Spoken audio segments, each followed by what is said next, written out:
विधानसभा चुनाव के नतीजे आ गए हैं और बीजेपी सरकार बनाने की तैयारी में जुटी है। लगातार तीसरी बार राज्य में भगवा लहराएगा और शपथ ग्रहण की तैयारियां भी शुरू हो चुकी है। आज हरियाणा में बीजेपी के विधायक दल की एक अहम बैठक होने जा रही है, जिसमें गृह मंत्री अमित शाह की मौजूदगी होगी। अमित शाह और मध्य प्रदेश के मुख्यमंत्री मोहन यादव को इस बैठक के लिए केंद्रीय पर्यवेक्षक के तौर पर नियुक्त किया गया है। ये बैठक पंचकुला के बीजेपी ऑफिस में सुबह 11 बजे शुरू होगी, जिसके बाद हरियाणा के अगले मुख्यमंत्री का फैसला होगा।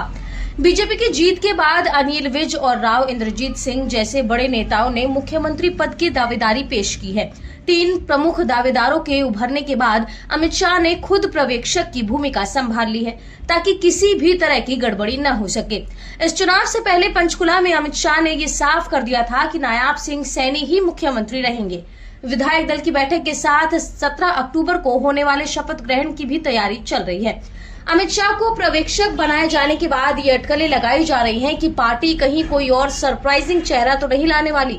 अमित शाह ने हमेशा चुनावी रणनीति से लेकर संगठन तक पार्टी के हर पेज को दुरुस्त करने में महत्वपूर्ण भूमिका अदा की है। इसी बीच झारखंड विधानसभा चुनाव की तारीखों का ऐलान होते ही बीजेपी ने वहां भी सक्रिय होना शुरू कर दिया है। दिल्ली में बीजेपी की चुनाव समिति की बैठक में झारखंड चुनाव की रणनीति पर चर्चा हुई, जिसमें प्रधानमंत्री नरेंद्र मोदी, गृह मंत्री अमित शाह, बीजेपी अध्यक्ष जेपी नड्डा और राष्ट्रीय महासचिव BS संतोष शामिल थे।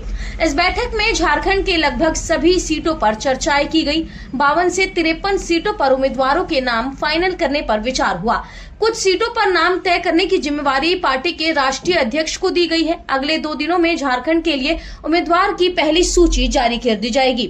हरियाणा में चुनाव से पहले बीजेपी के 2 बड़े नेताओं यानी कि अनिल विज और राव इंद्रजीत सिंह ने मुख्यमंत्री पद पर दावेदारी पेश की थी। अनिल विज ने कई बार कहा कि वे सबसे सीनियर हैं, जबकि राव इंद्रजीत ने भी कई मौकों पर मुख्यमंत्री बनने की अपनी इच्छा को जाहिर किया था।